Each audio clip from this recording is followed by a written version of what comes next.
कल्याणमधून रिजवान खानला अटक करण्यात आलेली आहे। तरुणांना इसिस साठी प्रवृत्त केल्याचा त्याच्यावर आरोप आहे। इसिस मध्ये भरती करण्यासाठी तो काम करत होता, तरुणांना प्रवृत्त करत होता। केरळ पोलीस आणि महाराष्ट्र एटीएसनं कारवाई केली आहे। संयुक्त कारवाईमध्ये रिजवान खानला अटक करण्यात आली आहे।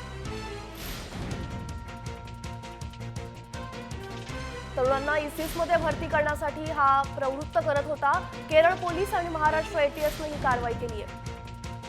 विशाल सिंग आपल्यासोबत आहेत फोन लाईनवरून। विशाल, काय अधिक माहिती आहे? रिजवान खानला पोलिसांनी अटक केलेली आहे, काय अधिक सांगाल?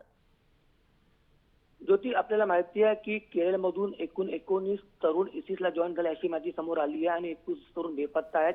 या प्रकरणामध्ये केरळ पोलीस मुंबईमध्ये आहे आणि एटीएसच्या सहाय्याने त्यांनी दुसरी अटक केली आहे। या अगोदर IRSच्या PROला अर्शीला अटक केली होती। त्यानंतर हा दुसरा आहे त्याला अटक झालेली आहे। रिजवान खान आहे तो अटक झालेली आहे। त्याच्यावरती आरोप आहे की केरळचे जे 19 तरुण इसिसला गेले होते त्यांना प्रवृत्त करण्याचा आरोप रिजवानवरतीच आहे। या आरोपासाठी त्याला अटक केली गेली आहे आणि आज त्याला कोर्टात हजर करते।